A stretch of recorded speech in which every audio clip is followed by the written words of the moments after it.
right. You've seen the intro. All right.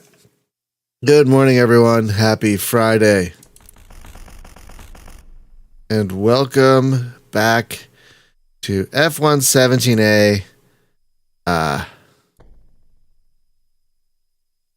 What is it? F-17. What's the whole title? F-117A Nighthawk Stealth Fighter 2.0. Let's just say F-117A.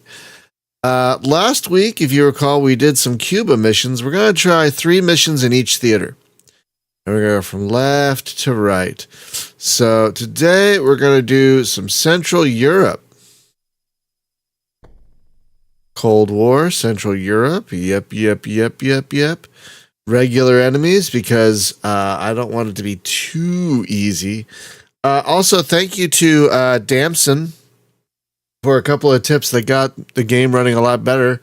I had to tweak the DOSBox settings a little bit for the joystick.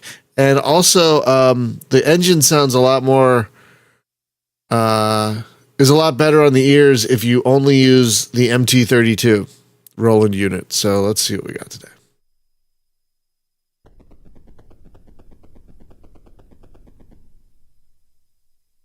Okay. Lek. Where's Lek? Photograph a bridge at Warsaw. All right. Photograph an OT. What's an OTH radar? What is that? Spot and landed Vandal. I have no idea where any of these places are. All right. So let's, shit. All right. Okay. There's not much we can do about any of this. All right. Well.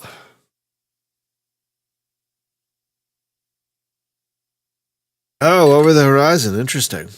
Okay. I don't know if I've heard that phrase before. Okay.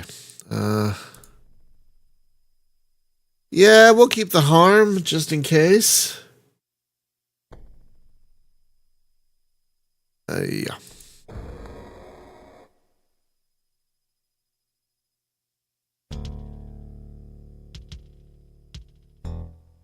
Cleared for takeoff. All right.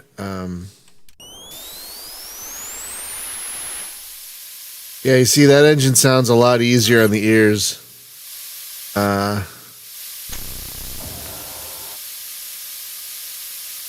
And also the joystick doesn't drift now, which is nice. Oh, wait, it is. Is it? No, not really. All right, let's slow down a little bit.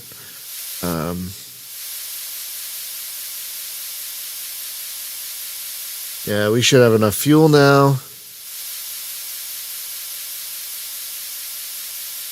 Now I'm flying through a patchwork quilt of radar, so I'm a little worried about that, but we'll hopefully make do with it.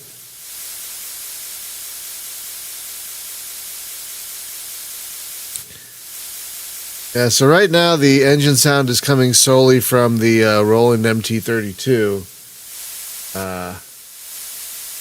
So it sounds a little better than when I was using both. Like, hang on.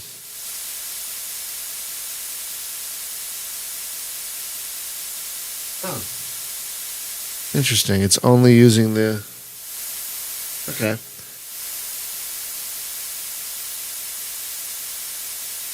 Anyway. Okay. Thankfully, we don't have any kind of time limit, so we can inch our way. Actually, we should do this while we're still in friendly territory. We don't have to worry about EMV too much. But yeah, I really am worried about some of these radars we're going to be flying through. But hopefully we can keep our EMV low enough that it won't be a problem. I'm flying against regular enemies, so oh.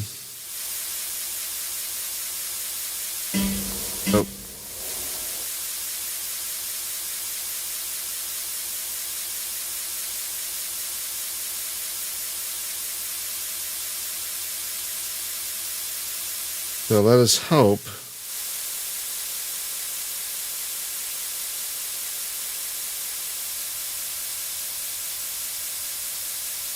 Wait, I thought I fixed the drifting problem. Did I not fix the drifting problem? Because now it's drifting again. It wasn't drifting after I did my test of it last time, but now it's drifting again. Enemies with a...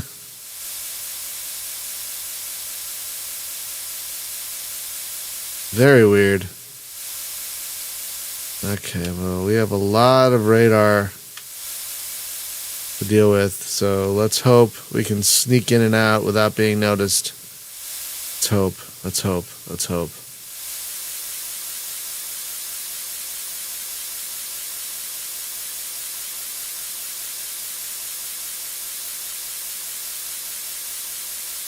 And we have a ways to go, too. And there's an IL-6 flying about. Okay, fine. Fine, we'll turn it off. But then we have nothing, which is kind of weird. You know, then we have nothing, which is... Is the joystick drifting again? Oh, man, I swear to God, I thought I fixed that. That is a touch frustrating.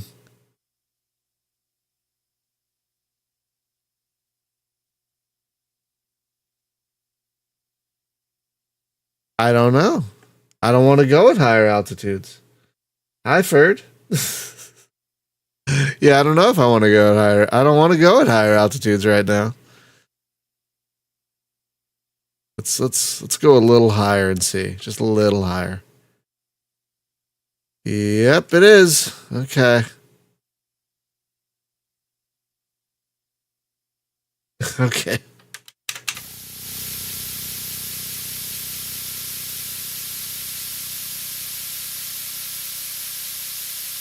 I swear to God, I thought I fixed the drifting problem.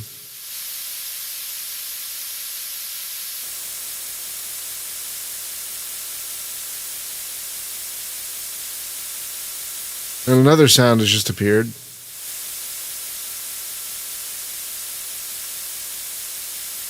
Okay. Oh boy, talk about a target-rich environment. Higher than 400 feet. Okay, let's find out real quick. Ah. It doesn't. Interesting. So it's a consequence of flying low, I guess.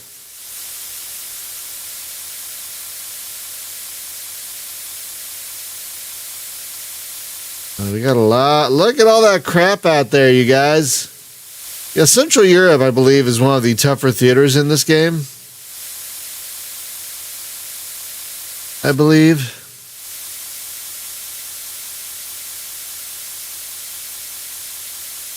Even with the flaps on, it's still buffing me about a bit. So yeah, you might be right, Ritu. You might be right. This is another thing that F-19 didn't have. You could just, take your hand off the stick and no problem whatsoever. You could totally not even worry about it. Where apparently that is not the case here. Oh my God.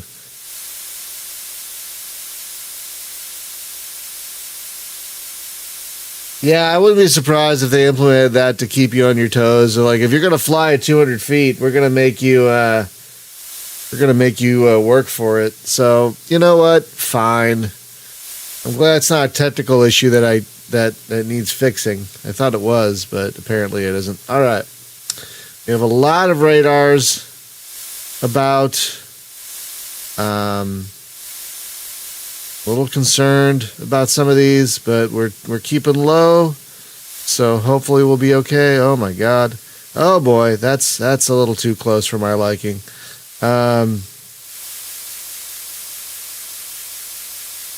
That's a little much for me. Oh boy. Okay. Oof. Oof. Oof. Oof. Oh boy. Oh, I don't like it. I don't like it.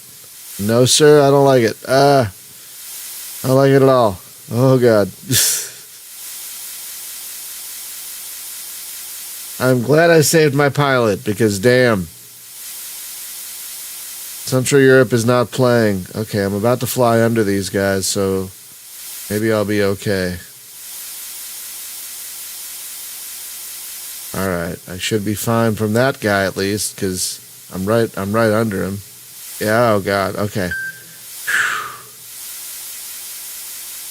So I'm flying the stealthier of the two F-117s in this game, and it is definitely paying off.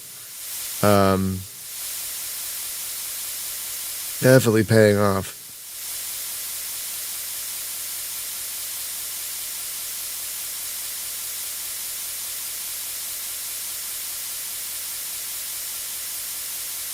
Ah, crap.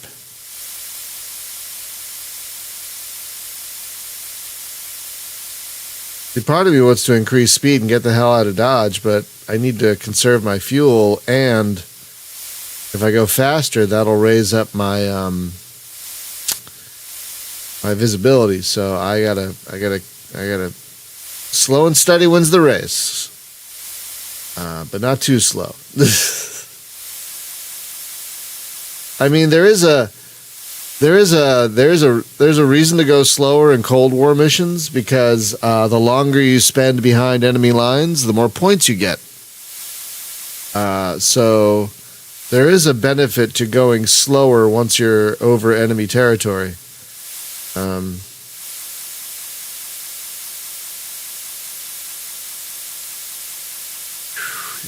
look at that. But it also makes you more vulnerable. So I think right now my speed is okay. Maybe I should slow it down a little bit. And see, I slowed it down and my EMV went down. All right, let's slow it down a little bit. It's going to make the mission longer, but we're not on a time crunch, so that's okay. Oh boy, look at that.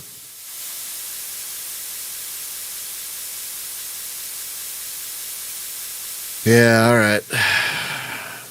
I'm kind of glad the flaps don't increase. Well, wait, do they? No. Which I'm a little surprised by, since they're increasing the actual, like the flaps down, you'd think the EMV would go up, but it doesn't. I don't know. All right, we'll stay at 60% throttle right now, since that seems to be helping us keep visibility down. Oh, a MiG-29, that's fun. Great. They've got really good radar, I think. So, oh, awesome. All right, fine. Ugh.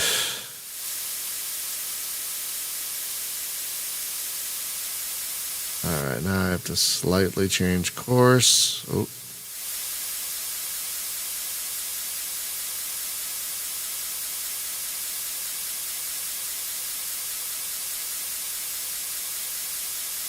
Oh boy. Okay, that's fun. That's a good time.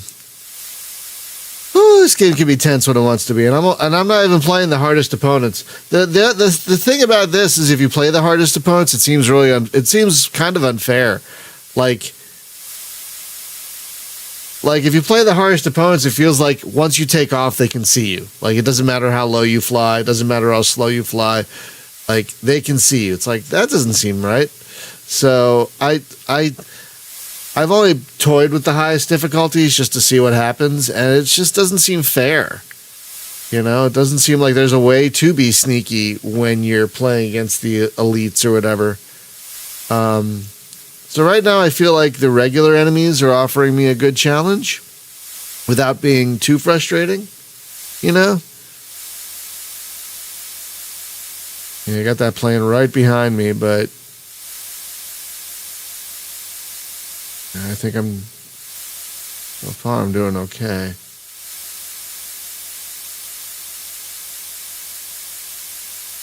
Oh boy, right behind me. Oh boy, I don't know if you guys can see that, but there's a little guy, there's a fella sneaking right up on my butt.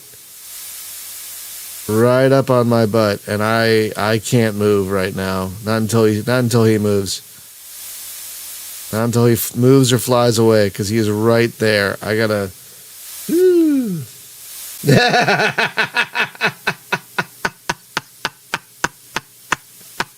Nice, Richard.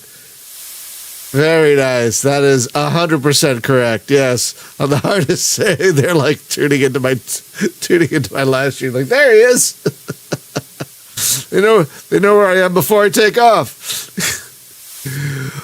He is in the main menu. No, I don't know. No, I don't know what that was. They're watching my stream like he hasn't taken off yet. Let's get him. He's still in the main menu.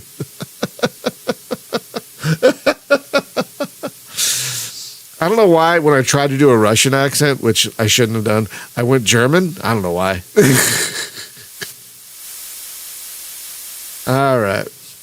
Okay, so that's good. They didn't see me. That's good. All right. So, but as we get closer to, there's some ground radars coming up that I think. Well, the nice thing about the Cold War also is that the radar they're not expecting anything.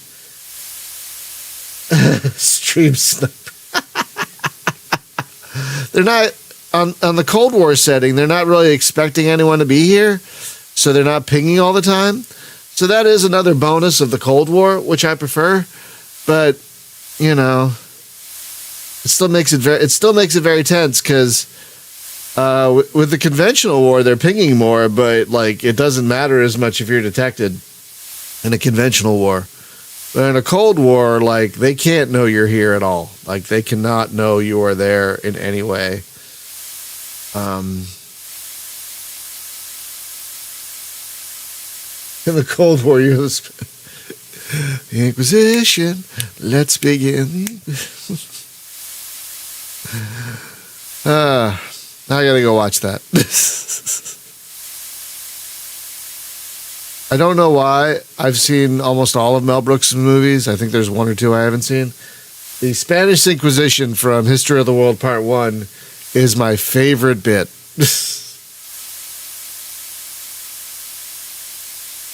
Hey, Game Design Lexicon. I tell people that they should still play this one today.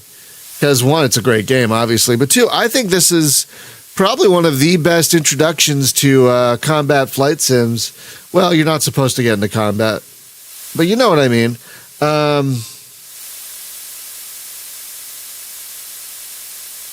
Okay, I think my cat caught a toy. I think that's what that noise is. I mean, yeah, the graphics are old. It's a 23-year-old game. 33 years old, right? 2001, 2011, 2020. Yeah, 33-year-old game. And 33-year-old game. But yeah, I feel that because of the myriad of options available you can change the difficulty per mission, and it's also very flyable with a keyboard. You don't need a joystick. I mean, I'm using a joystick, but I also fly this on my Hand 386, which is keyboard only, and it's fine. So I tell people, like, if you have any interest at all in getting into combat flight sims, this is a great one to start with. Gunship 2000. So after I streamed it for many weeks, I took a break from it because I didn't want to get burnt out. And I returned to it the other day to record footage for our podcast. And my God, it was like returning to an old friend, and I'm probably going to be playing a lot more of it now. Gunship 2000. Gunship 2000 might be my favorite flight sim, like, period, at this point. It's just so fucking good. It's just so fucking good. All right, we are approaching the target.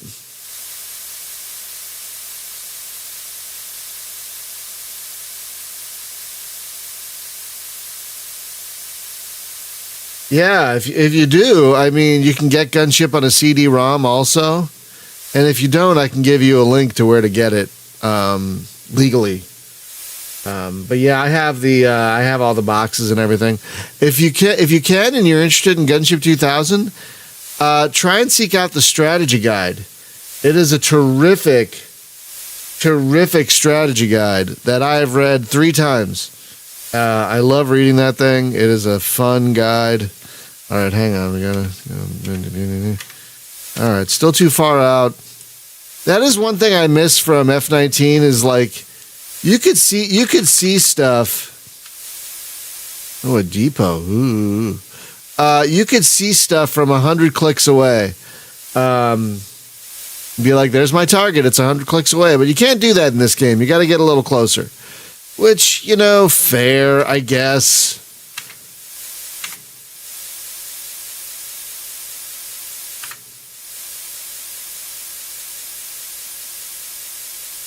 I'm going to fucking destroy that windmill. No, I don't want to destroy the windmill. Which one is it? Fuck you, windmill. Okay.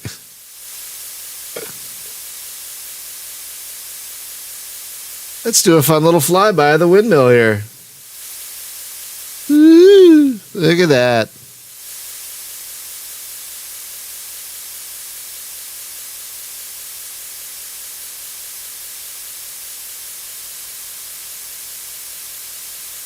All right, can I target anything yet? Nope.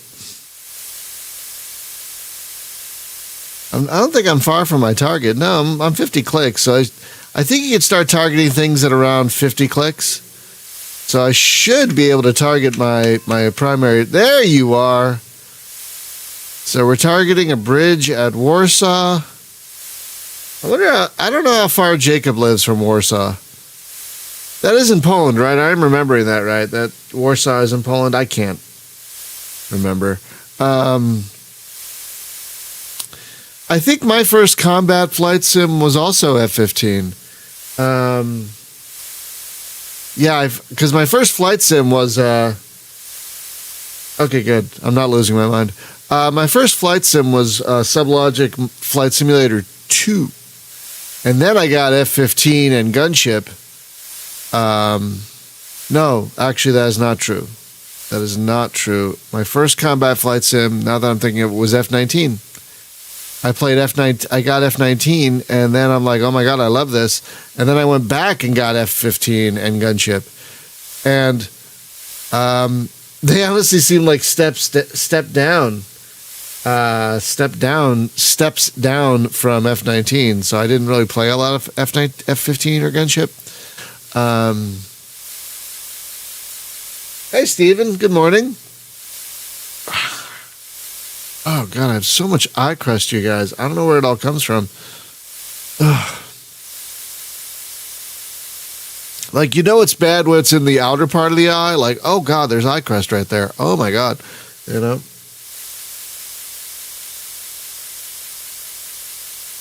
Steven, where are you in the world that you don't always make it to the videos? I mean, I know it's early for me, but I don't know what time it is for you. Okay, so far we've been lucky and radar isn't going crazy. So we're going to have to be careful, though, once we open the bay. I'm going to try and get real close before opening the bay. Iowa. Oh, are you not at work today? Oh, a snow day. Yeah, I have a coworker who all right. I have a coworker who lives in Iowa. All right, now we're going to start our slow turn toward our other target. I have a coworker who lives in Iowa. She just moved to Iowa City, and she showed us pictures of the snow they got, or you got.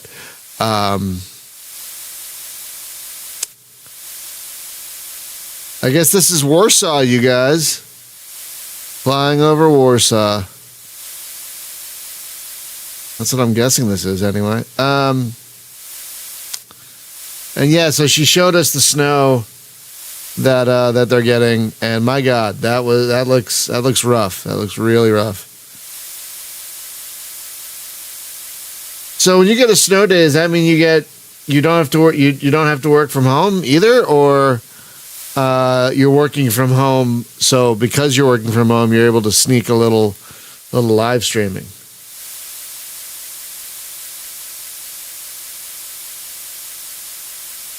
Because I can't imagine going back to the office. I will never work in an office again if I can help it. Oh my God. Never, ever, ever, ever, ever, ever, ever, ever, ever, ever, ever, ever, ever. I know some people like working in an office because they're extroverts and they like being around other people. Not me. No. This is the only time I've ever been happier in a working situation than I am right now is when I was a full-time gaming journalist. That was the only time I was ever been happier in a work situation.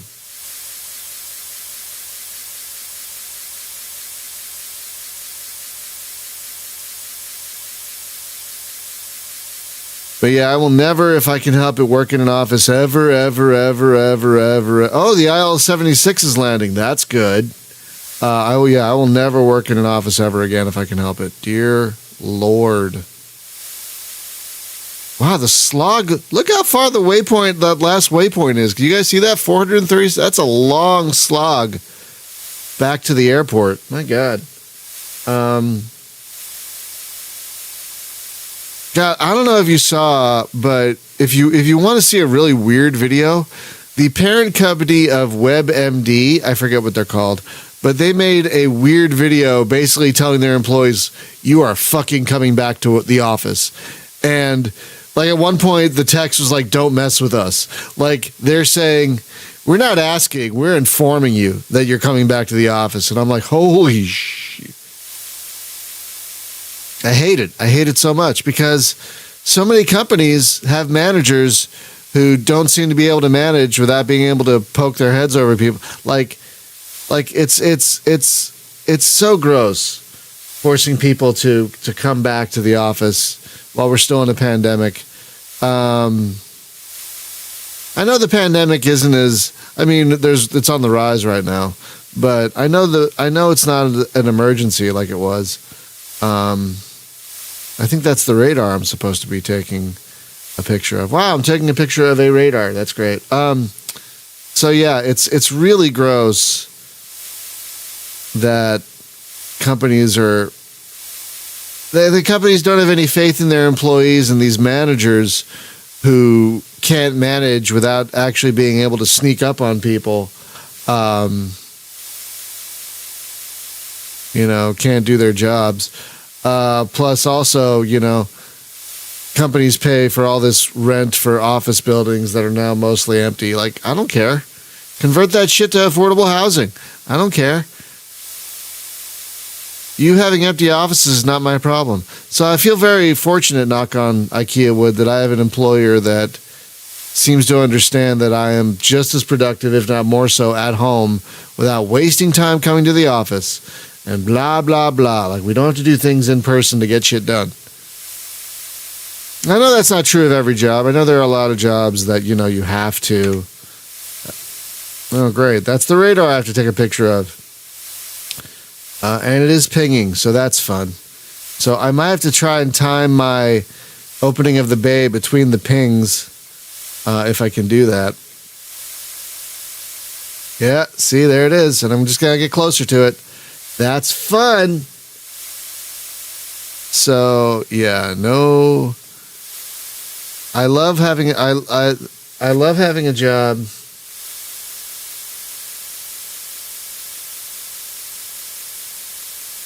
Yeah, it's true. Game Design Lexicon. That is true. They don't have faith in other people.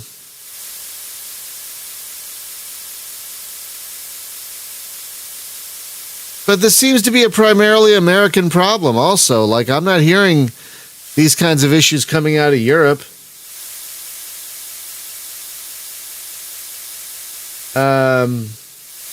Steven, yeah, I think that was Farmers Insurance. Like, hey, we're going fully remote. And people like, oh, great, I'm going to move to a cheaper part of the country and blah, blah, blah. And then they're like, no, you're going to have to come back. And they're like, what? Fuck. Yeah, I mean, God, so many people have been laid off recently. It's just fucking sad. And hopefully they'll get back on their feet. But I'm just getting sick of, like, people just got laid off at Discord. People just got laid off at Unity. There have been tons of game developers and programmers that have been laid off. Okay, hang on. Got to pay attention. All right, perfect timing. All right. Now I'm going to fly. Now I'm going to fly over it.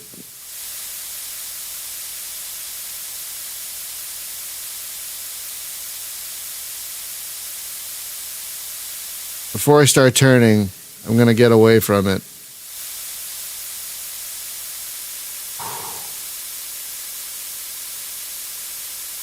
Okay. All right. Now start the slow turn. Yeah. Yeah, projection is definitely a part of it.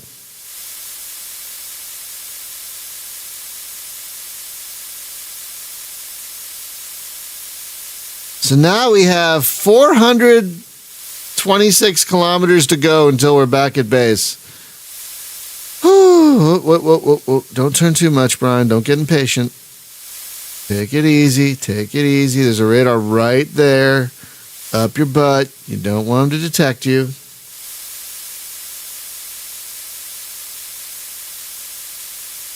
The nice thing about me is, well, among many things, bing, I've been in my industry 20 years this year. I've been doing search engine optimization for 20 years.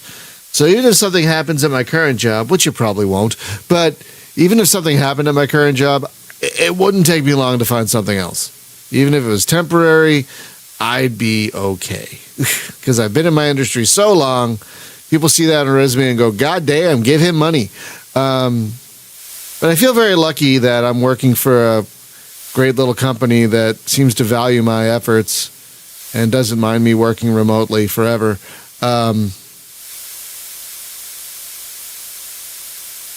When they first hired me, they were like, yeah, once the pandemic's over, you want to come in twice a month? I'm like, all right. But they haven't mentioned that since. So again, knock on wood that they never do, because it's just a waste of time. I've been with them for 3 years and change now. And I think driving into the office would be a waste of everyone's time. Like, what, you want me to waste an hour driving down to your office just so I can see you in the face, like see your face?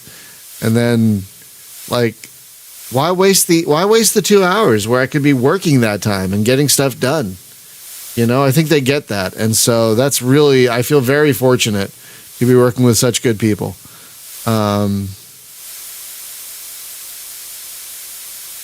So, yeah, it's probably, right now I feel lucky that this is the second best job I ever had. The best job, again, full-time gaming journalism. So nothing's going to beat that. Nothing is going to beat full-time video game journalism. Nothing is going to, that was the best. Oh my God. Yeah, nothing's going to beat that.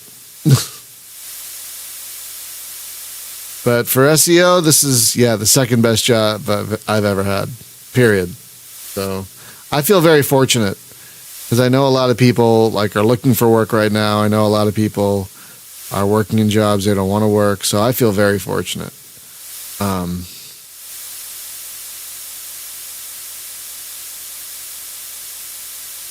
Very, very fortunate. Oh, there's an IL-76 taking off, I think I just saw. Great! Well, I'm getting the hell out of Dodge, I'll tell you that.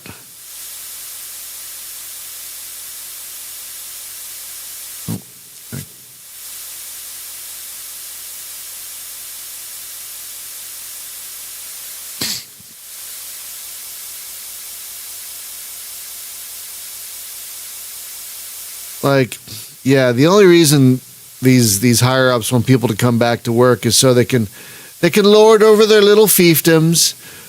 Look at all the lands I survey. Look at all I own. They want to see their little fiefdoms. They want to see their little, little kingdoms. Gross. It's freaking gross.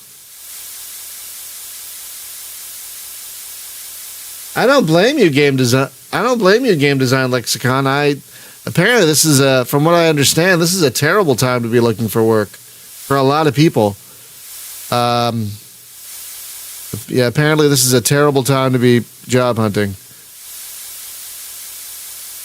Like, I have a friend, and she pinged me, and she's like, "How can I get a job in SEO?" I'm like, have you done SEO before? And she's like, no. I'm like, oh, I don't know. I mean, these are the folks I work for. Maybe they need help with something. I didn't know how to help. I really didn't know how to help.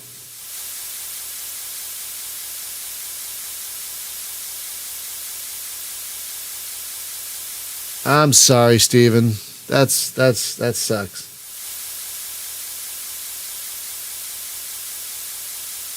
Oh, I'm sorry, Game Design Lexicon. Now, having had a panic attack or two in my life, I feel for you. I really feel for you. I had my first, I think, might have been my only. I think I've had one since then, but I had my first panic attack right before my wedding. And there was like a week before the wedding, and so much still needed to be done. And I was just trying to get stuff done around the house, like do dishes and things. And at one point, I was just shutting down. Like I was like just hyperventilating. I couldn't handle it. I mean, my now wife was great, but yeah, that was the first time I ever had a panic attack. Was when I felt so overwhelmed by everything that needed to be done. Like, that was my first full-blown panic attack. So I feel you. Oh my God, I can't. Having a panic attack in an interview. Oof. I don't know where I heard this, but someone told me they might start charging for interviews. I don't know if that's true. I hope it isn't. That sounds horrible. I think if people start doing that, that's when the guillotines are going to start coming out. Seriously, because like you can't do that to people. They're already getting us with shrinkflation. They're already getting us with inflation. Like you can only push people so far before they stop being, oh my God, I'm so tired, and start pushing back.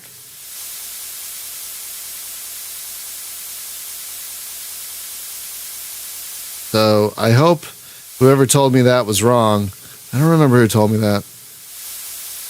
Maybe I heard it on a podcast or something, but like, can you imagine people charging for interviews? Like, fuck you.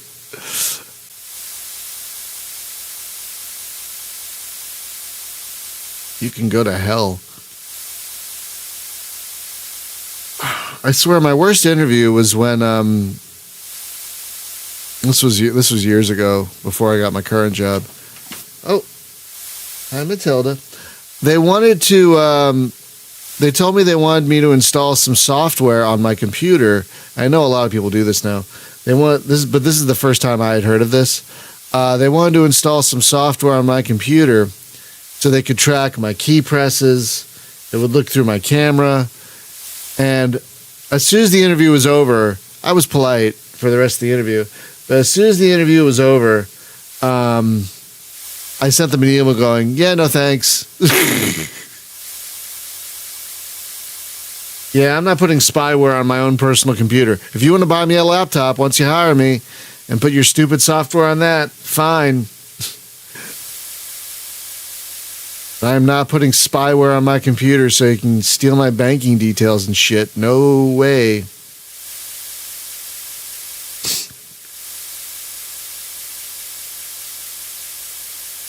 I hope not, Steven. I hope not. I hope they don't charge for interviews. That's horribly gross. Like, hey, I know you're unemployed and you're not making any money right now, but we're going to charge you $5 to come in to maybe make some money. Like,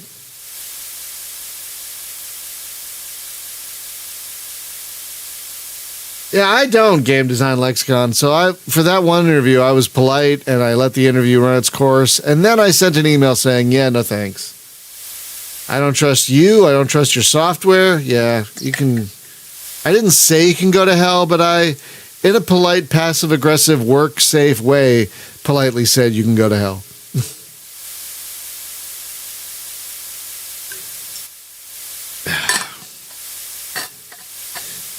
Oh, man. I can't wait for the fall of capitalism. And I say that, and my wife's like, people are going to get hurt. People are going to die. Yeah? That's what happened. I mean, that's what's going to happen when change needs to happen. People are going to get hurt. People are going to die. If I'm one of them, so be it. Excuse me a moment.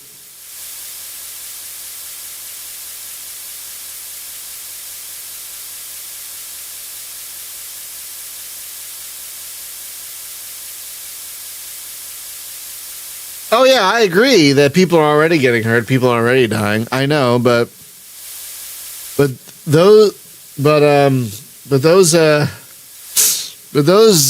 that pain and that death is not being focused toward the system that's suppressing us.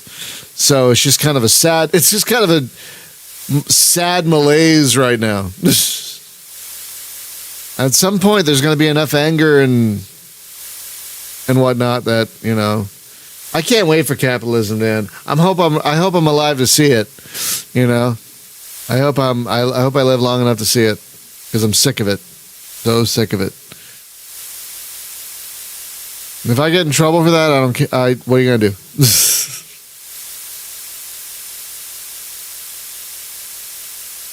What are you gonna do? So you can't say that. Well, anyway.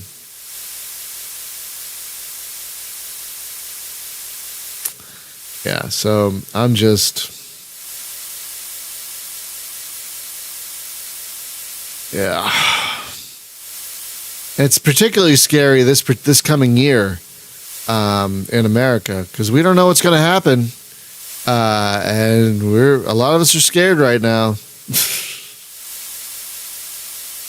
because we didn't think that guy was going to win in 2016, and he did, and we're like,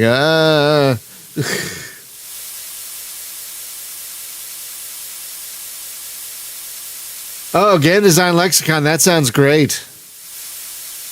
Anti-capitalism terror cells start taking down companies. Yeah.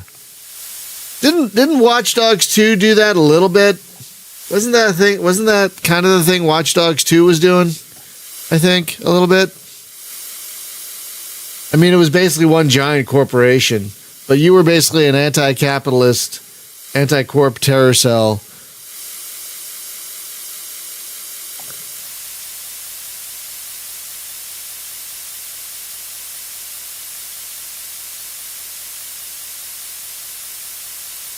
So my wife, I think, is listening to a podcast, but it sounded like someone was screaming. I'm like, what?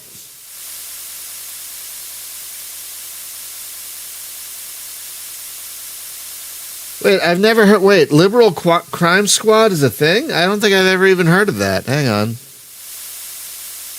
I don't even think I've heard of it. What the hell is Liberal Crime?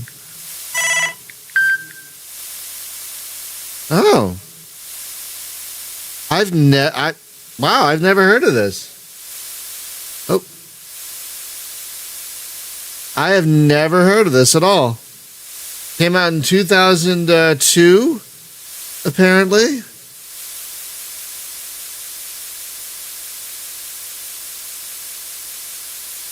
All right, I'm gonna have to check that out. That sounds kind of like my jam.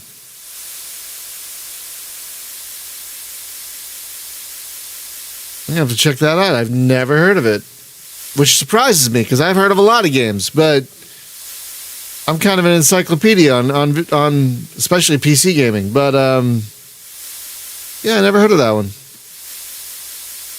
Okay, it seems like we're out of the. Okay, we're not out of the worst of it because there was a big ground radar thing right there. I've read the Moon is a Harsh Mistress. I used to read more Heinlein, but then I learned more about Heinlein. I'm like, oh.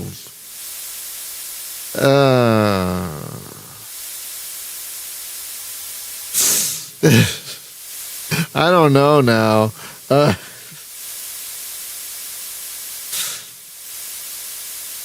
This is why I haven't looked up anything on Philip K. Dick. I love his stories, and I'm like, I don't want to know about the man. I don't want to know about him. I don't want to know. I don't want to know about anything. Don't tell me anything. I don't want to know.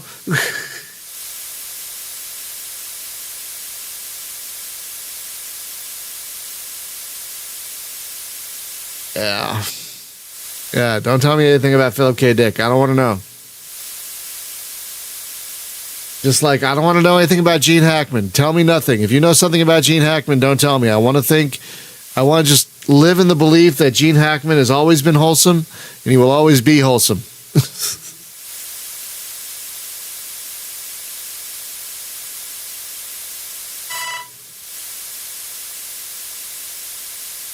I said I didn't want to know, Tom. It's all right. Yeah, happy Gene Hackman thoughts. Happy Gene Hackman thoughts. Yes, yes, yes. Apparently he writes novels now. So I might need to check those out. He's my favorite actor of all time. That's why I brought him up.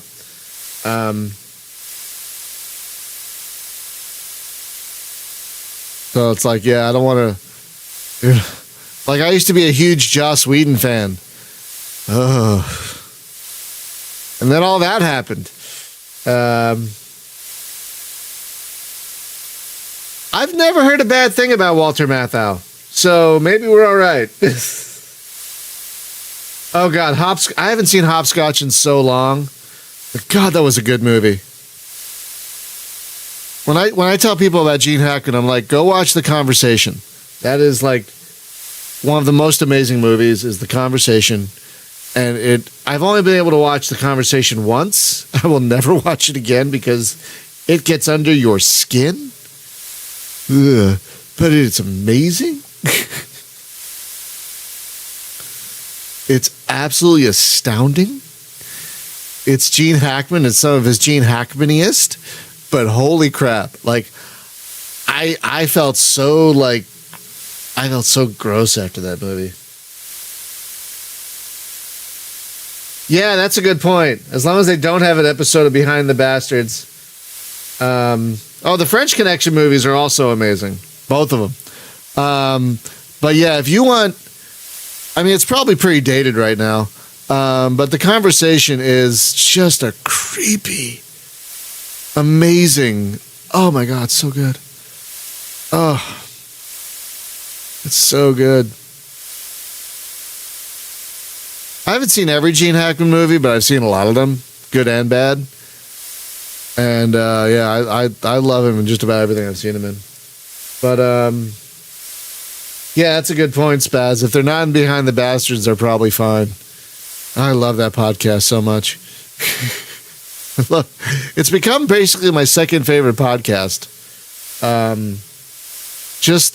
Just the way Robert Evans delivers things, just kills me. He's so great. He's so great.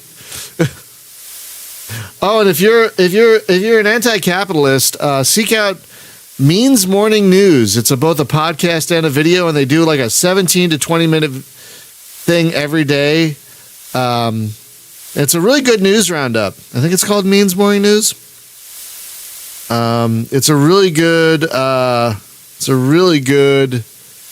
Like kind of anti-capitalism roundup. Where is it? Yeah, Means Morning News. That's a really great thing. I think you can watch it on YouTube also, but I listen to it as a podcast. And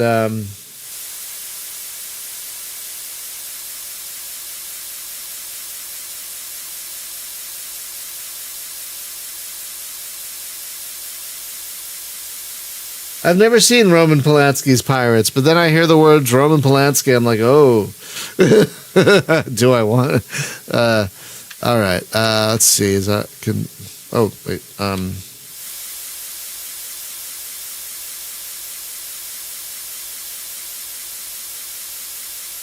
right.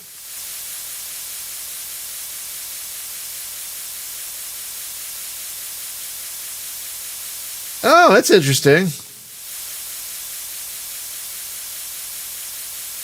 I gotta get back into Black Flag. I was playing that real hardcore, and then I got distracted by Taxi Knot. I should get back to Black Flag. Where is the runway? That's where we're landing, right? Vandal? All right. Time to line it up.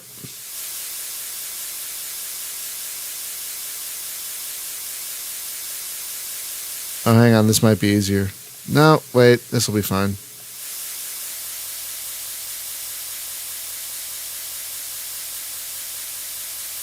I think.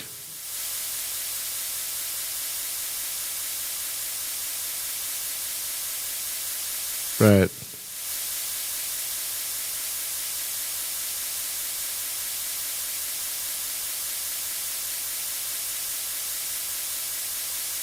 Oh, I should have gone the other way. That's fine. It's fine. It's fine. I have more than enough fuel to get to where we're going. So yeah, it's fine.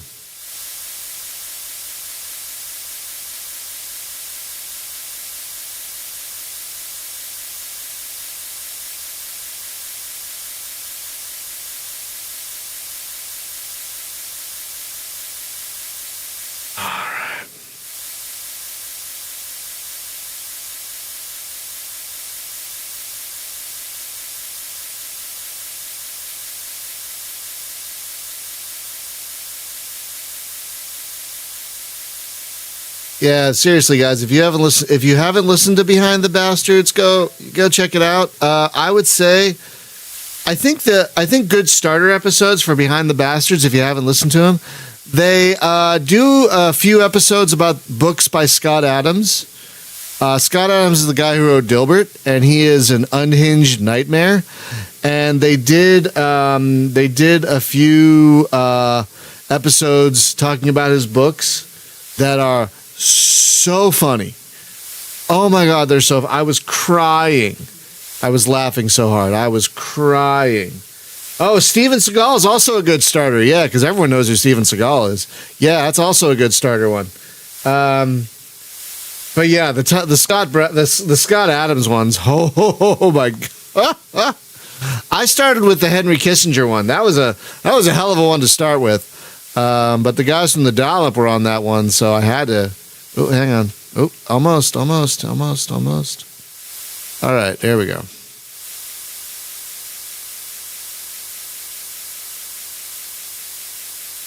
Let's line it up.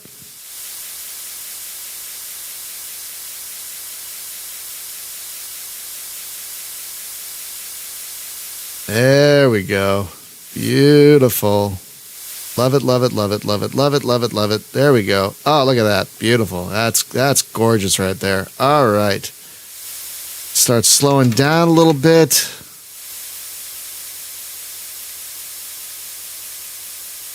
Just a little bit. There we go.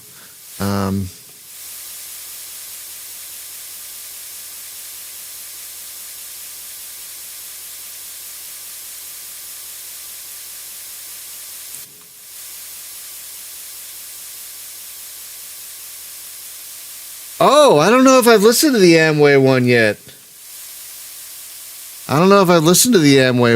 Oh boy. Oh boy, oh boy. Cleared select.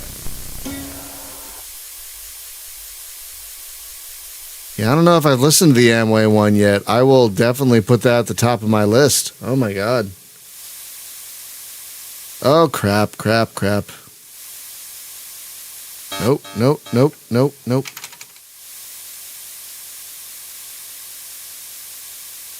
There we go.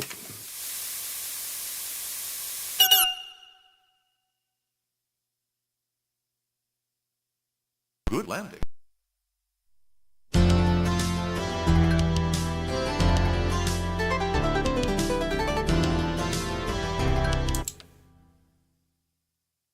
Oh, that's a good score. Look at that. 703. Wow. Oh shit. Oh.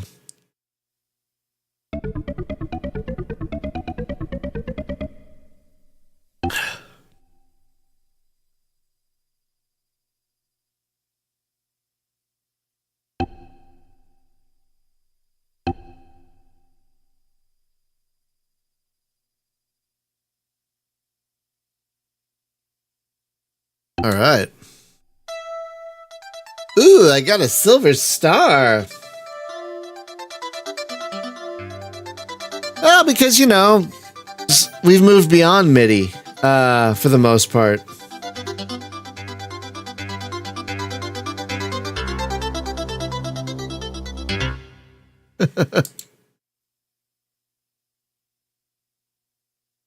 I love how they copied the after mission text like verbatim, like from F-19, but you're not in a bar anymore, which is I think better.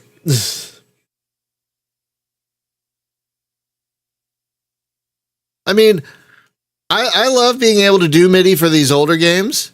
But yeah, I mean modern digital effects are really great. I mean, so it's tough. But for games of a certain era, MIDI is great. And I think there's some older game, like not older, but I think aren't there some modern games that are trying to capture an older look and feel that actually do MIDI sound? I think there's a couple of modern games I heard that actually have MIDI soundtracks just to capture that feel. That one mission took almost an hour. Whew. Well, that's the thing about this theater, though. It's like such a big theater. All right. We're going to do another Cold War.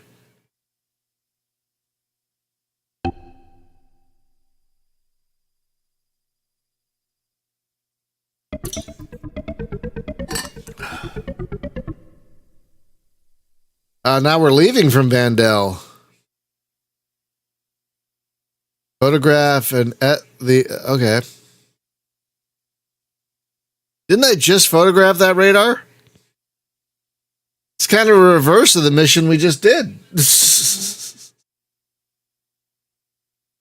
Oh yeah, that's fun.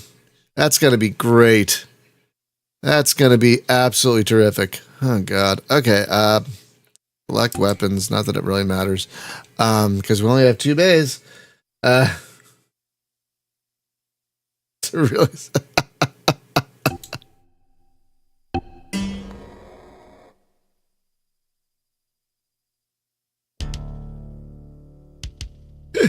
Work it. Look at the camera.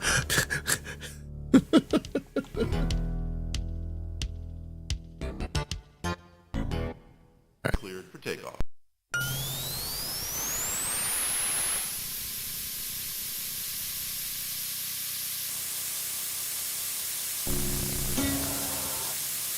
All right, let's go.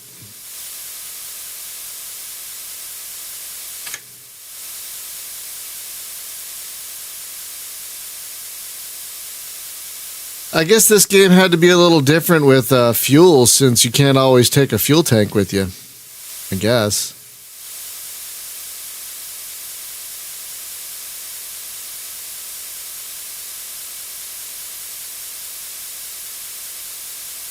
Wow, already we're seeing some shit. Oh, look at that. Okay. That's fun.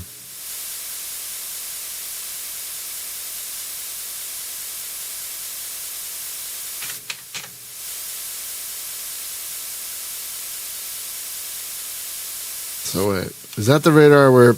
Yeah, that's fine. That's the radar, the one that just went off. That's the radar we're going to try and take a picture of later. Great. That's fun. Yeah. Sneaky. How to be sneaky.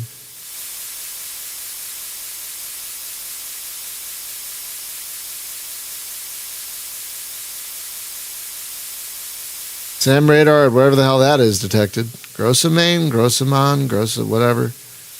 Grossa not going to work here anymore. Sorry, that was a bad Office Space reference. Speaking of Office Space, at Spaz's and many other people's recommendation, I finally watched the first episode of Band of Brothers yesterday. Who has the guy from Office Space in it. And holy wow, that was a hell of a thing. Like, it's kind of amazing seeing David Schwimmer playing an asshole. Because, wow, he's like the nicest guy in real life. And yet in that first episode of Band of Brothers, my God, he is the biggest dick. Really loved it, though. Can't wait to watch. It's a bit intense.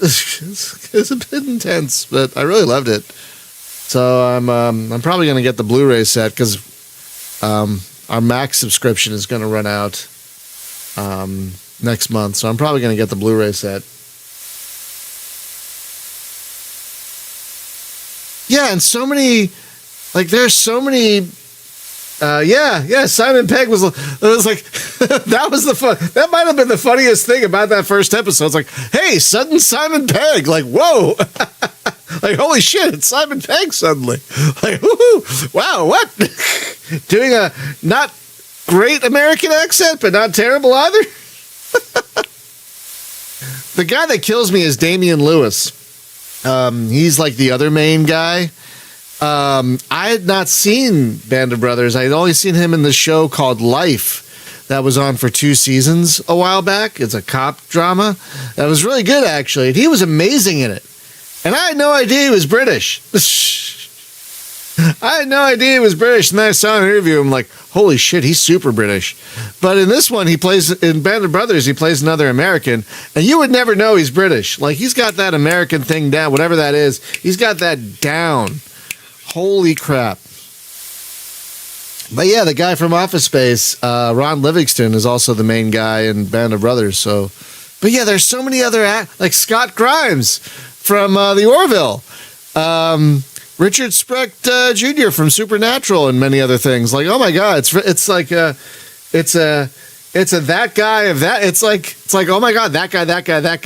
Like, oh my god, it's a bunch of that guys. It's a ton of that guys. My lord, like that cast. But yeah, Damian Lewis was really especially impressive. Like I'd only seen him in 1 or 2 other things before this, and wow, no wonder he keeps getting work. Whew, he's great. So I'm probably gonna get because the Blu-rays look like they have a ton of extras too, and I love extras. I don't know about you guys, but I love good behind-the-scenes stuff. Like, the only reason I bought Gladiator on DVD is because if you get the extended version of Gladiator, it's got a documentary about the making of Gladiator that is longer than Gladiator and better than Gladiator. Like, I don't think Gladiator is a very good movie, but the documentary about the making of Gladiator on that DVD set is astounding. Same with Kingdom of Heaven, another Ridley Scott film. He does a good job with the behind the scenes stuff. That was his first leading role. Wow, that was Damian Lewis's first leading role. Holy shit, he's so good. He's so good. If you guys haven't seen Life, it was only on for 2 seasons. It's a really good cop drama comedy thing.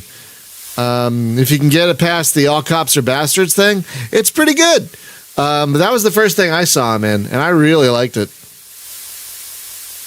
But yeah, I'm definitely going to be watching more Band of Brothers and then the Pacific by myself, because my wife has no interest, and I would not make her watch it.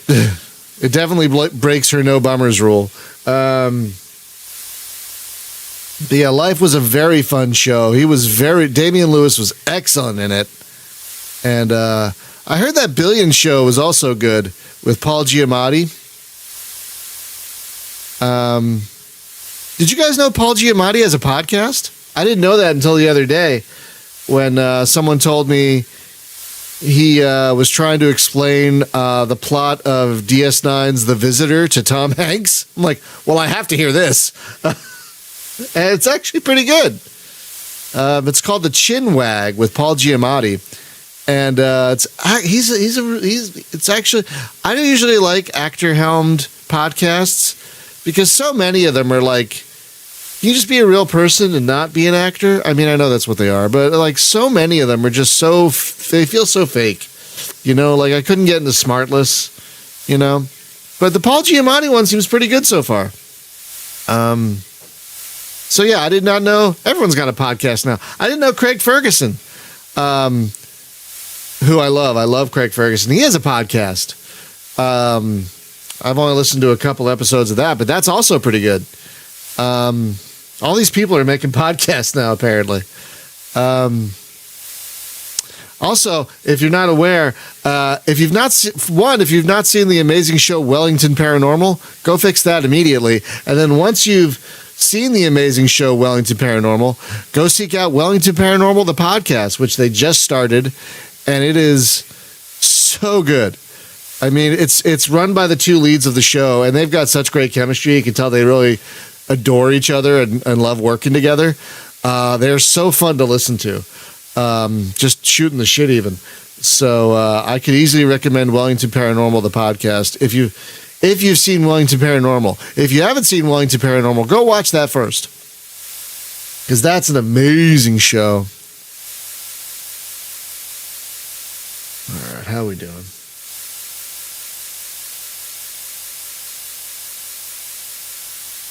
Oh, is that the guy from... Is that the guy from... Tom, is that the guy from The Elementals?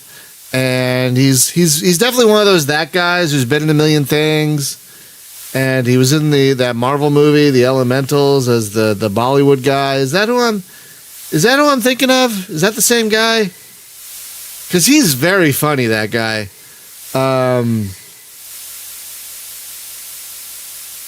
Oh yeah, I've not seen Silicon Valley. I'm not sure I want to see Silicon Valley, even though I love Mike Judge. I'm not sure I want to see Silicon Valley. But yeah, that guy. Yeah, he was the only good thing about Elementals. Eternals. Yeah, Eternals. He was the only good thing about that movie.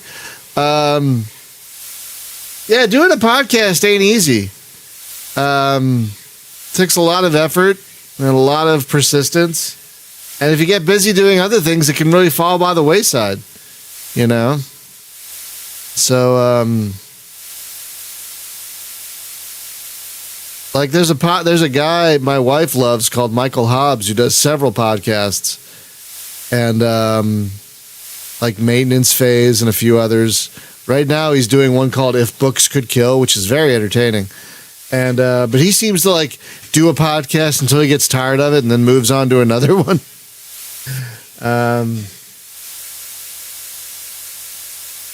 Oh yeah, didn't it have that one guy from Deadpool who was TJ, whatever his name was? Wasn't he in it? And he's a horrible wretch of a person. For example, like, yeah. Like, yeah, that's one of the reasons I didn't want to watch is because like I know about some of these actors. I'm like, I don't know, man, I don't know. Plus, I worry that watching a show. Personally, I also worry that watching a show about Silicon Valley will make me hate Silicon Valley even more than I already do. So I've just avoided it. I have just avoided it.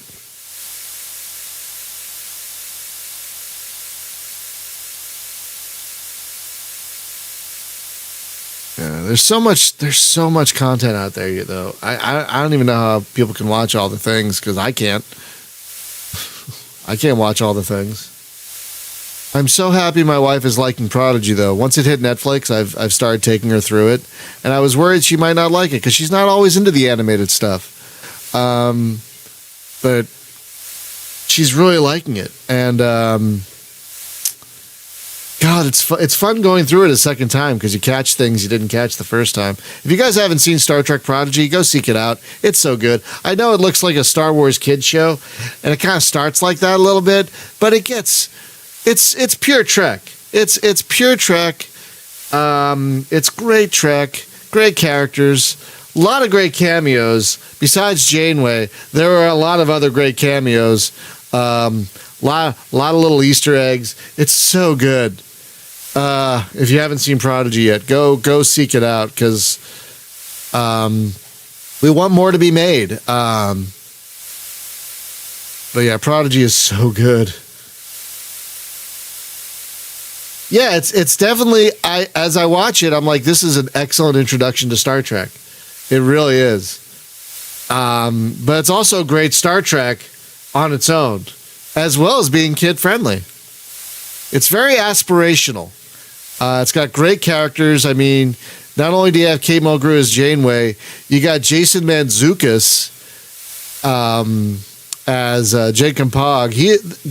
I don't know how they got Jason Mantzoukas in there, but getting him is a coup because, I mean, Jason Mantzoukas in anything is great. But I mean, so far we seem to be doing okay.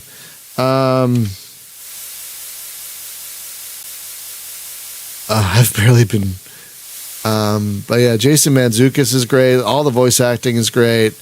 But you got a lot of great cameos. Yeah, I mean the character development is pretty quick. Like the main lead, oh my god, he is so unlikable at first, but they start turning you around on him pretty quickly, and it works. It's believable. It's very believable, and but all the characters are great. All the characters are great. Even the characters who don't have any dialogue, like Murph. Oh my god, Murph is great.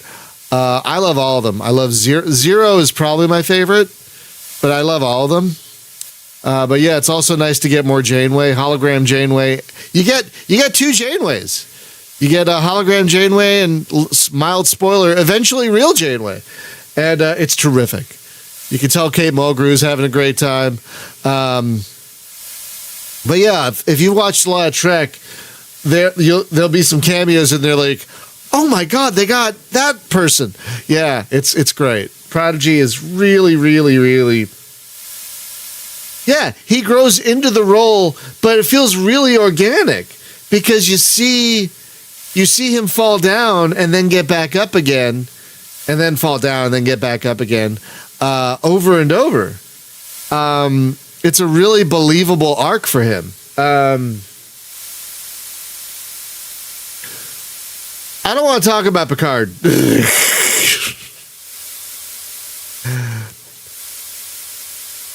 Picard is the worst Trek they have ever made. I haven't seen all of Enterprise, granted, but for me, Picard is the worst Trek ever made. Like, even season 3 couldn't save it. Because if you think about season 3 for more than 5 seconds, you're like, what the fuck? What are you doing? It was fun in the moment, but then then you think about it a little bit after, you're like, no. This is dumb. This is really, really dumb. So, like, I own all of the Star Treks except Picard and Discovery. And I like Discovery. I just don't feel the need to own it because I don't think I'll ever rewatch it. But I own all the other Star Treks.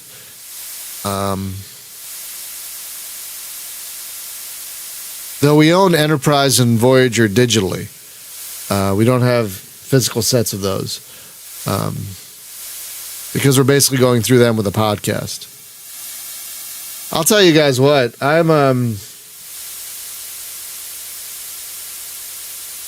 Yeah, that's where they got you. Season 3 about Picard is all about getting the band back together. And that's it. And they put this insane story together just to get the band back together. If you think about the story for more than 5 seconds, it's like, oh, God. But in the moment, getting the band back together was great. That was like, ooh, it's so, Oh my God, it's fan service, the show. I'm going to say it. I think the best thing about season 3 of Picard was Worf. Oh my God. Worf in season 3 of Picard, and I both love and dislike Worf, and I don't think it's not Michael Dorn's fault they made Worf one of the worst fathers in all of Star Trek. But Worf in season 3 of Picard is I could listen to him talk about how he's trying to become a better person all day, and just I before the show ended, I'm like, can we just get a detective show with Worf and Raffi solving crimes? That's really all I wanted, is a detective show with Worf and Raffi solving crimes. Like Law and Order Star Trek. That's really all I wanted. And that's not what we're getting, obviously. We're not going to get that. But God, yeah, Worf was so great. And best thing about season 3 of Picard. The absolute... Oh, wait, I have a thing to do. Hang on.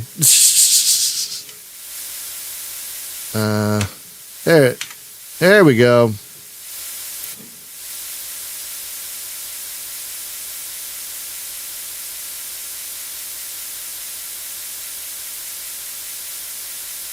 But yeah, Picard is just such a waste of everyone's time.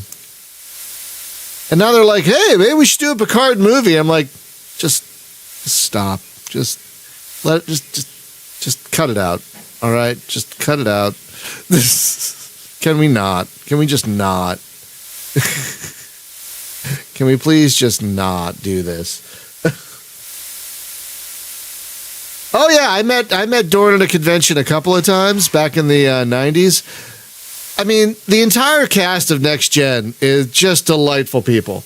Absolutely delightful people. The primary cast. Just delightful people. And Dorn and Spiner were the funniest people. And Sirtis. Oh my God, Marina Sirtis. So fucking funny. But yeah, Dorn is just, they're all so nice. They're all so nice. They're all, oh God, just the friendliest people. Most of the Star Trek actors seem to be really good people, except for a couple. Except for a few here and there. Most of them seem like really great people. Except for your scabs and your Trump supporters. Hang on a second. All right. All right, let me fly. Let me just start my slow turn toward the next target.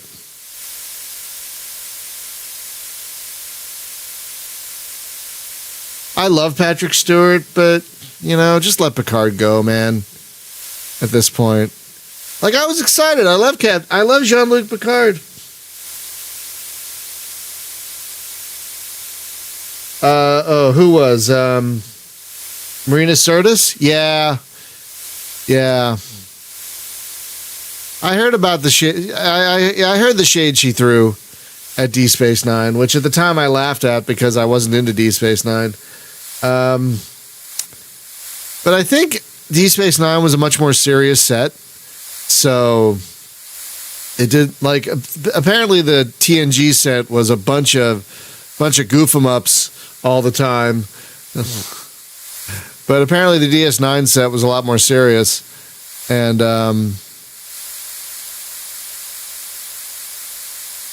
so the TNG people were like, "What?"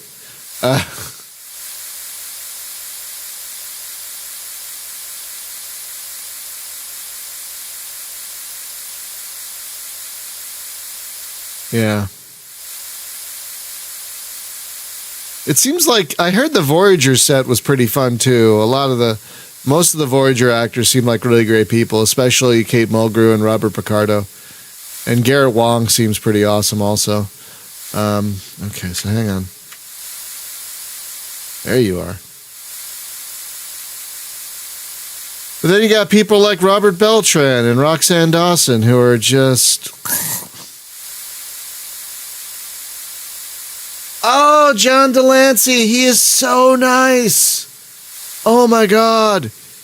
Him and Armin Shimmerman might be like the nicest fucking people. Like, I've heard Henry Winkler is like the nicest celebrity to ever meet. But Armin, out of the celebrities I've met, John Delancey and Armin Shimmerman were like the nicest fucking people. Oh my God. Armin Shimmerman is just such a mensch. Oh my God. Like the nicest fucking guy.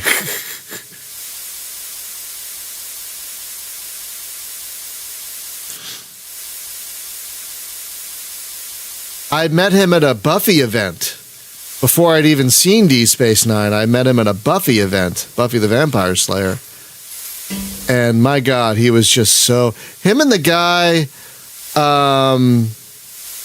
He was also in Buffy, but he also had a role in Star Trek. He played Tam Elbrin in Star Trek. But he was the mayor in Buffy. Henry...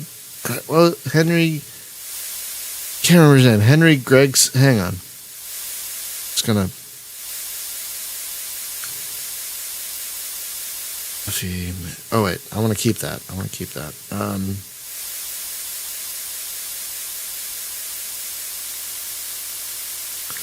He was the mayor on Buffy, played by Harry Groener. That's the guy's name. Yeah, I got to meet Harry Groener at the same event that I met Armin Shimerman at, and my God, the nicest guy. And he loved talking about Star Trek. He was only on that one episode of Star Trek, but he loved talking about Star Trek, and he said he had such a good time making that one episode of Star Trek. Nicole DeBoer, I've heard she's so nice. I've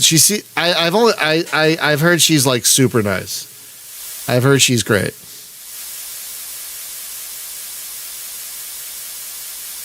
Nicole, are you cooking something? Okay. I don't know. I don't always smell it, but I'm smelling it this time.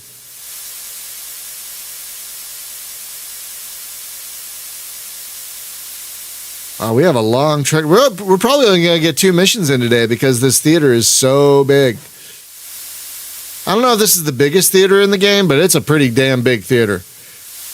Cuba felt claustrophobic compared to this. Yeah, I saw Nicole DeBoer in The Dead Zone before I'd seen her in Deep Space Nine. She was great in The Dead Zone. I didn't see all of The Dead Zone because that show went off the rails, but it was good for 2 seasons, and then but she was great in that.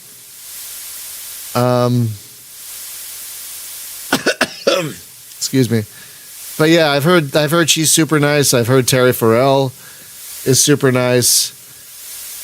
All right, have a great day. Mind how you go. I love you.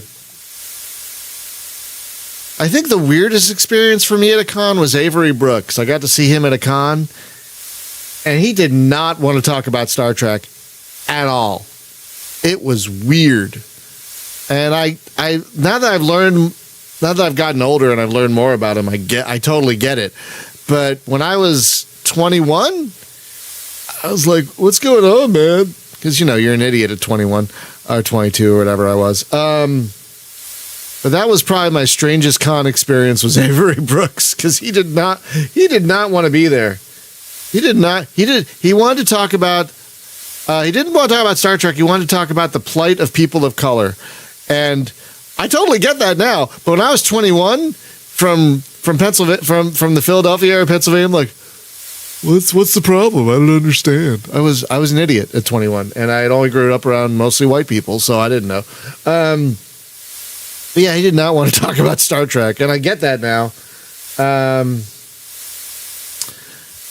didn't finish The Captains because I couldn't get over Shatner just talking about himself the whole time. Like, I thought he was a terrible interviewer, like absolutely terrible. Like, he just wouldn't shut the fuck up about himself. So I'm like, I didn't get past, I think, the first interview. I never finished it.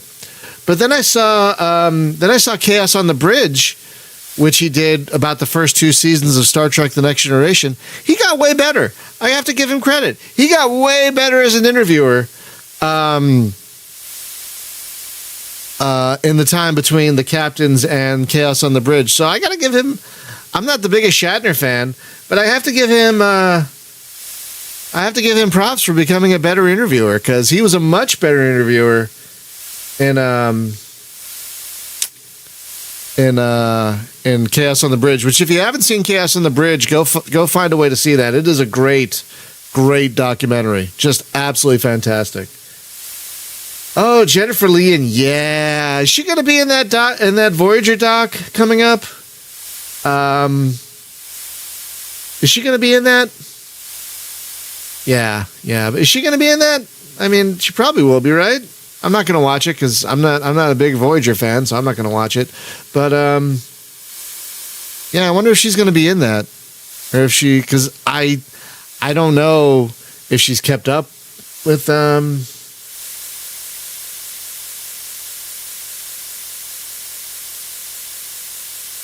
I never saw that one.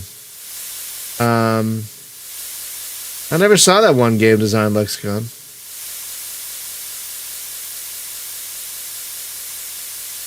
Oh crap! IL-76 is taking off. Well, hopefully by the time it goes on its route, I'll be well away from it.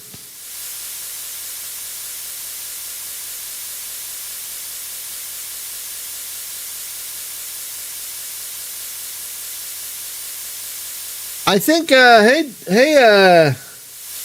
Durian Defense. Hey, Durian Defense. I don't think Sid had as much of a hand in this one, but yeah, the bones of this one are built on the work of Sid Meier.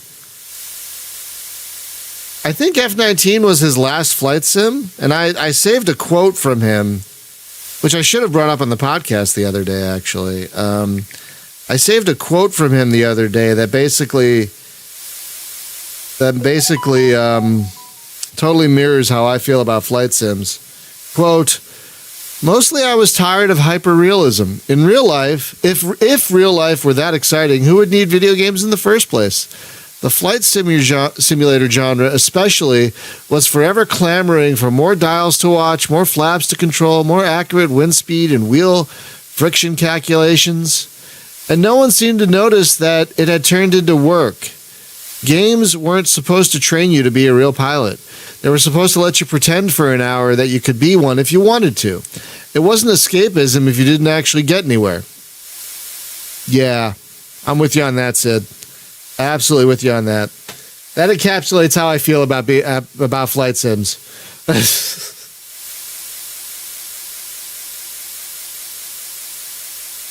Oh, this cinematic? Yeah. Tornado. I have to apologize. I tried getting into Tornado and I couldn't do it.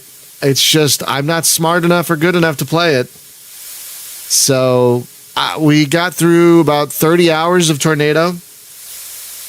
Yeah, I am on YouTube as well. Yeah, I use Restream.io to stream to multiple services, including Twitch and YouTube. So yeah, I am on YouTube as well. We do multi-stream. Thank you. Yeah, we totally do. If you go to, I think it's Space Game Junkie /stream, you can get links to all the platforms we stream at, or onto. Yeah.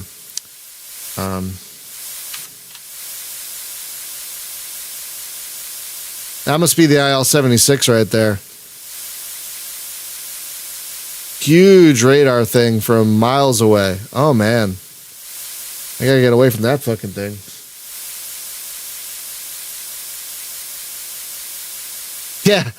Yeah. Someone convince Sid Meier to make another flight sim. Yeah. Yeah, I saved that quote. Thank you, Spaz. I saved that quote because that's exactly how I feel about flight sims. If I have to start worrying about which switches to flip, it's going to feel like work to me, and that's not what I'm here for. I want to take off, do a thing, land, and feel good about what I did,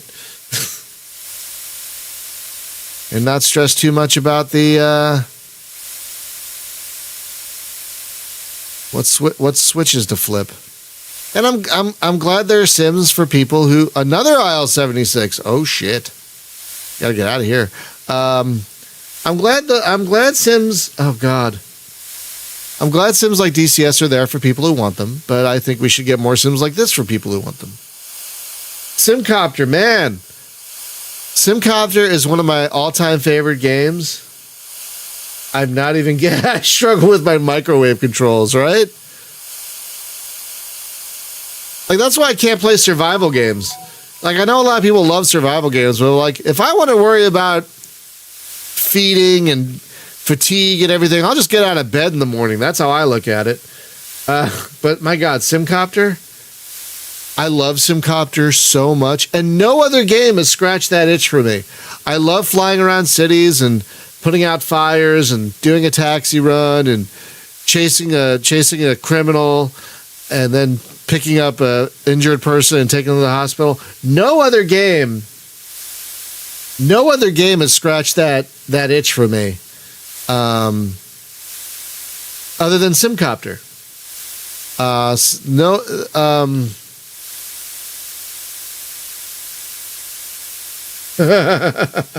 I too love flight sims. That's what flight sims and space games were my first computer games.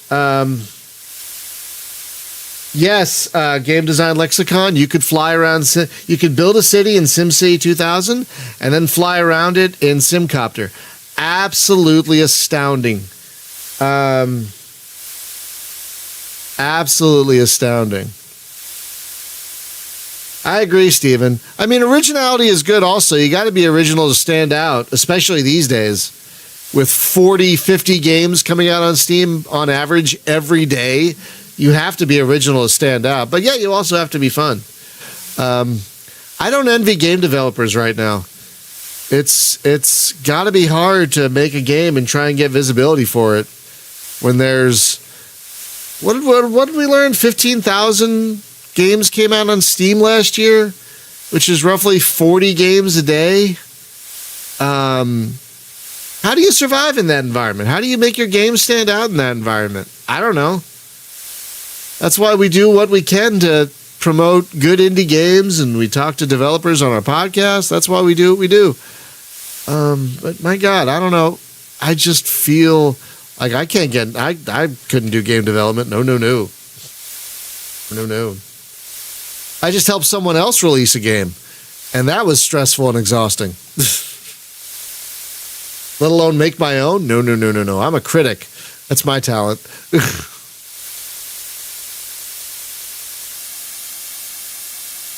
Yeah, not creating things, but dissecting things other people have made. But yeah, like I played a lot of arcade games before getting my first DOS computer. But my first games for my DOS computer were Starflight and Sublogic Flight Simulator 2. So space games and flight sims have basically dominated my gaming life. Basically.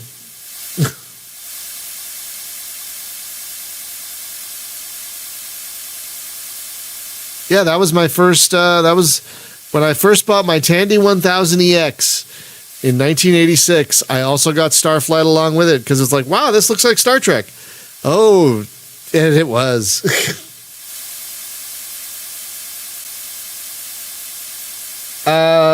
Dorian, which game are you talking about? Or Durian, excuse me. I hope I'm saying that right. Which game are you talking about, Durian?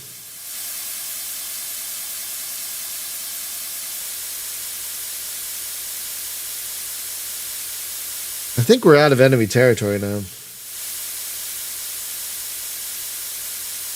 Yeah, a lot of people started with adventure. I mean, I started with I was big into adventure games for a while. Also, my first adventure game was King's Quest III. And I loved that game. Hard as fuck game. Oh my God, but I loved it. And I was big into adventure games for several years until I'm like, I just lost patience with them. I just can't do it anymore. But for a while, I was big into adventure games. Mostly the Sierras, but also the LucasArts adventure games. They make great adventure games. The Indiana Joneses. But yeah, Sierra Online was like one of my big companies growing up. King's Quest, Space Quest, Police Quest, before I learned more about cops.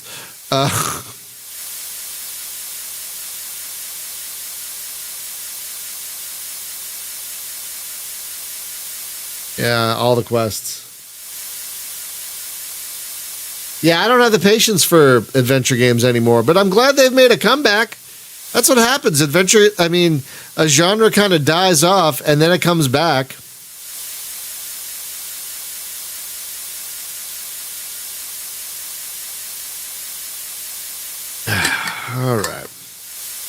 All right, let's start making our turn toward the Start making our turn toward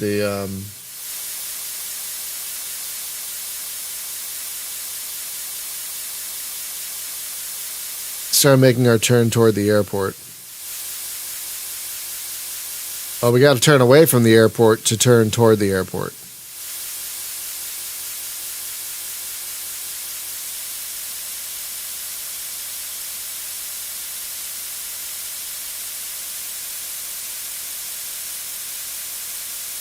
Okay. Yeah. Yeah, I do love a good proper manual. I love reading these things. They're just a delight. And Microprose, my God, their manuals were so great.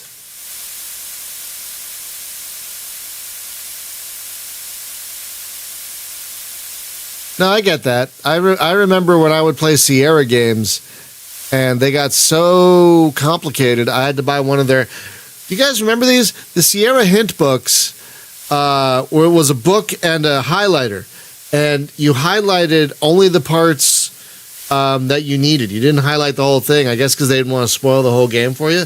So you only were supposed to highlight the parts that you needed. Really great.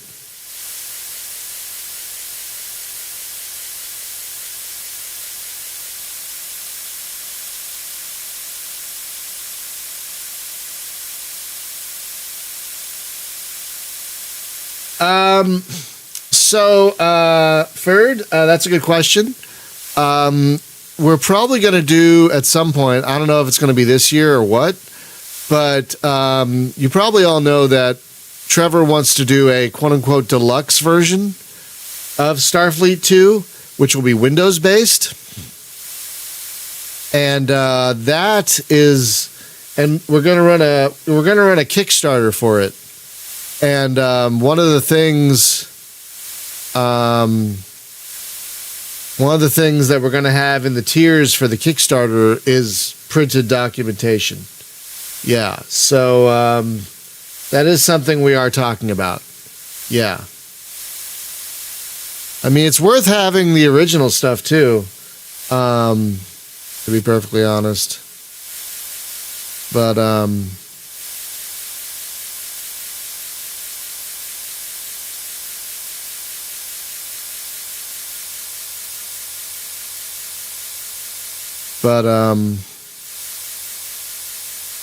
yeah, it's something we're talking about for the Kickstarter of Starfleet 2 Deluxe.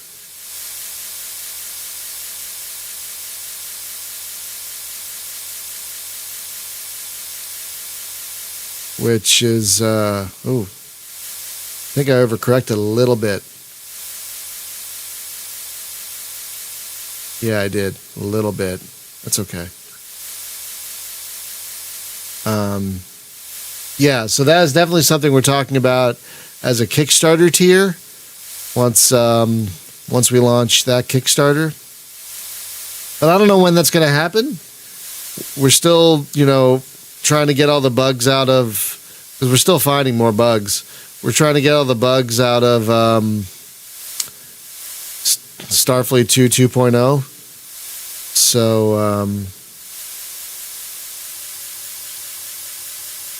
So once that's all done and dusted, then we can start working on Deluxe. But yeah, right now we're still finding some occasional bugs here and there with 2.0. So we got to deal with that first.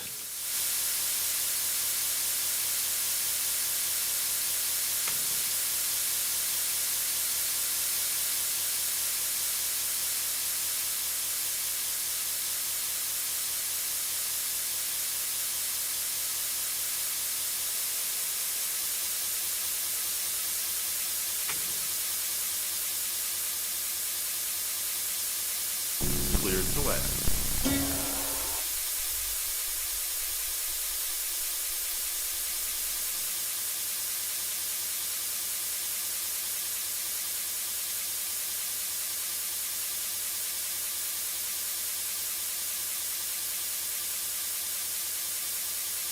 Hang on a second.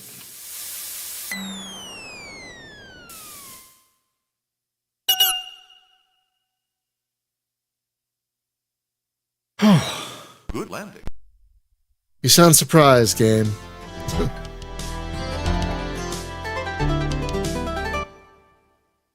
Oh, not as good a score as last time. I don't think it was as long a mission either.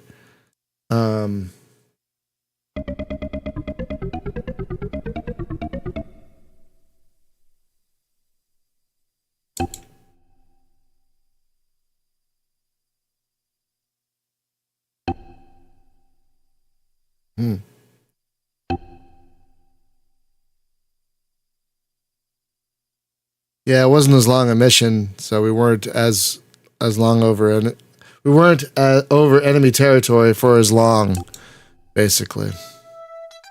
Oh, I've been promoted. Look at that.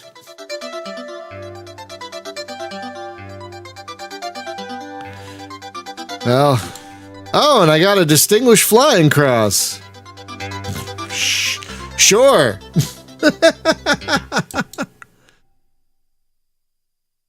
Overseas short tour ribbon, which looks the exact same as the flying cross.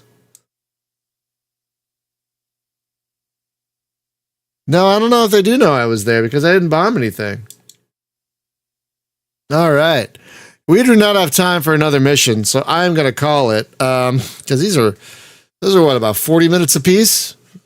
Roughly 40-some minutes apiece. Yeah.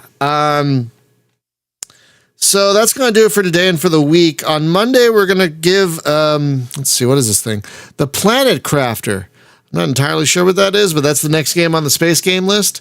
So that's what we're going to play on Monday. Oh, you're doing a stream? Game Design Lexicon? What are you streaming? What are you going to stream in 20 minutes? But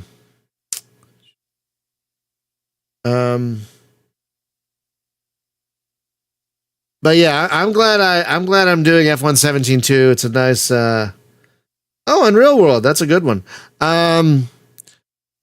It's a nice palate cleanser after my disappointing failure at trying to play Tornado. This is a nice palate cleanser.